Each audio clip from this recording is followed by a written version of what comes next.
গজল জগতের সম্রাট ইশকে হাবিব সাহেব, আর আমি গজল জগতের ভিখারি। ওনার কোথায় সম্রাট আর আমি কোথায়? তবে আমাদের চিন্তা ভাবনার বাইরে ওনাদের গাওয়া। তো এই তানার লেখা, তানার গজল আমাদের গাওয়াটা তো অসম্ভব ব্যাপার, তবে চেষ্টা করব। আল্লামীর নবী আমার এই গজলটা হলো একটা হরিণের ঘটনা। একটা হরিণীকে বন্দি রেখেছিল, একটা শিকারী জঙ্গল থেকে শিকার করে এনে আমার নবী সেই হরিণীকে ছেড়ে দিল, দুধ পান করাবে বাচ্চাদের। আমার নবী সেই রাস্তা দিয়ে হেঁটে হেঁটে যাচ্ছে, আমার নবীকে বলছে, ইয়া রাসূলুল্লাহ, ইয়া হাবিবাল্লাহ, আপনি দয়ার নবী, মায়ের নবী, আপনি আমাকে একটু ছেড়ে দিন, আমি দুধ পান করি আবার ফিরে আসব। আমার নবী ছেড়ে দেওয়ার পরে সেই শিকারী সেখানে হাজির হয়ে গেল, আমার নবীকে ধরে ফেললো। কি ঘটনা হয়েছিল কবি ছন্দের মাধ্যমে অতি মূল্যবান কথাই লিখছে, দেখুন। আল আমিন নবী আমার মুক্তি দাতা সবার।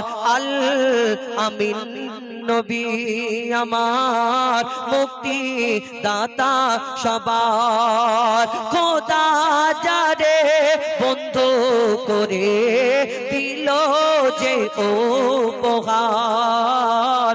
আল আমিন নবী আমার মুক্তি দাতা সবার। কি ঘটনা শুরু হয় কবি ছন্দের মাধ্যমে লিখছে, দেখুন। পথের ধারে বাধা ছিল অবলা এক বনের হরিণ। পথের ধারে বাধা ছিল অবলা এক বনের হরিণ। যে পথ দিয়ে যেতেছিলেন আমার প্রিয় নবী করিম, দয়ার রাসূল বলে তারে।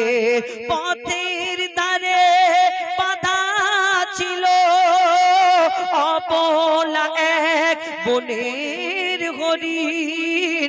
যে পথ দিয়ে যেতেছিলেন আমার প্রিয় নবী করিম। পথের ধারে বাধা ছিল অবলা এক বনের হরিণ। যে পথ দিয়ে যেতেছিলেন আমার প্রিয় নবী করিম। ডেকে বলে নবীজিকে, ছেড়ে দাও আজি আমাকে। কচি কচি বাচ্চা আমার প্যাসে যে আছে বেকারার। আল আমিন নবী আমার মুক্তি দাতা সবার। ইয়া রাসূলুল্লাহ, আমার ওই ছোট ছোট বাচ্চা আছে, আমার ছোট ছোট বাচ্চা আছে, ওই বাচ্চাগুলো দুধ পান করার জন্য এই সময় তারা দুধ পান করে। আমাকে ছেড়ে দিন, আমি ওই জঙ্গলের মধ্যে দুধ পান করিয়ে আবার ফিরে আসবো। ইয়া রাসূলুল্লাহ, আমি আপনাকে কথা দিচ্ছি। হরিণের সেই শিকারী যখন ওই শিকলের মধ্যে বাঁধা, শিকলটা খুলে দেওয়ার পরে হরিণটা ছুট মারলো, আর সেই দিক থেকে ওই শিকারী ছুটে ছুটে এসে আমার দয়ার নবীর সামনে হাজির। কে তুমি বিনা পারমিশনে আমার হরিণী কেন ছেড়েছো?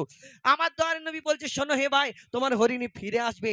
তখন সেই হরিণীর যে মালিক ছিল, শিকারী ছিল, সে বলে, এটা কেমন করে হয়, একটা অবলা হরিণ চলে গেল ফিরে আসবে?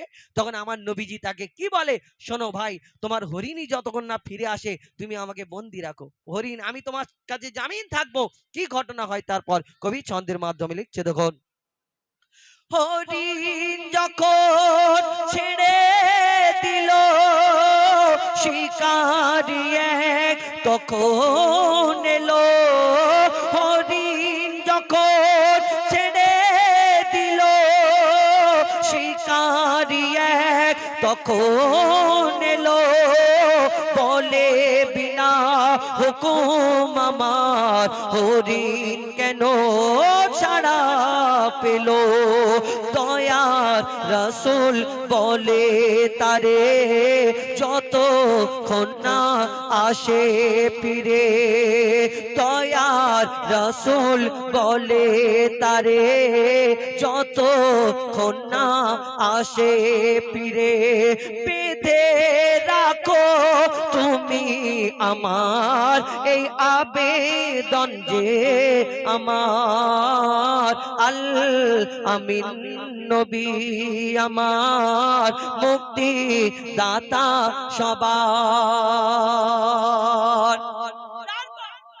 আমার নবী তাকে বলে দরকার পড়ে তুমি আমাকে বেঁধে রাখো, আমি যদি চলে যাই, তোমার যদি ভয় লাগে, আমি জয় হরিণীর হয়ে জামিনী থাকবো। তখন আমার দয়ার নবীর সঙ্গে কথা কাটাকাটি হচ্ছে, কথা কাটাকাটি হচ্ছে। দেখতে দেখতে দেখতে দেখতে তারপর কি ঘটনা শুরু হয় কবি ছন্দের মাধ্যমে লিখছে দেখুন। দুধ পিলায়ে ফিরলো হরিণ, যেথায় ছিল মোর নবীজি জামিন। শুধু হরিণ একা আসেনি, পাশে দুটো বাচ্চাকে সঙ্গে করে আস্তে আস্তে বাচ্চাগুলো নিয়ে হরিণী সেই আমার নবীজির কাছে এসে হাজির হয়ে গেল। আমার নবীজির কাছে সে হাজির হয়ে গেল। আর আমার নবীর সামনে এসে হাজির হওয়ার পরে তখন সেই বাচ্চাগুলো যখন নিয়ে আসছে, সেই বাচ্চাগুলো কেন এলো, ওই হরিণী যখন দুধ পান করানোর জন্য গেল, আর সেই বাচ্চাগুলো দুধ খাচ্ছে, যখন হরিণী বলছে, মা হরিণী বলছে তোরা জলদি করে দুধ পান কর। কেন? আমার জন্য এই বর্তমান জামানার এই দুনিয়ার নবী আউয়াল আখেরের বাদশাহ নবী মোহাম্মদ মুস্তাফা সাল্লাল্লাহু আলাইহি ওয়াসাল্লাম তিনি সেইখানে জামিন আছেন। আমি যতক্ষণ না যাব ততক্ষণ না হয়তো শিকারী তানাকে ছাড়বে না, জলদি করে দুধ পান করে নাও। তখন বাচ্চাগুলো শুনে এই কথা, কেমন তোমার দয়ার নবী মায়ের নবী, আমরাও দেখবো। ছোট্ট ছোট্ট বাচ্চাকে নিয়ে সেই হরিণী সেখানে হাজির হলো। তারপর কি হয় কবি ছন্দের মাধ্যমে লিখছে দেখুন।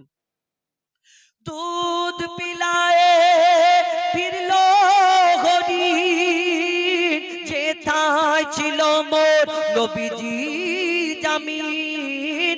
দুধ পিলায়ে ফিরলো হরিণ, যেথায় ছিল মোর নবীজি জামিন।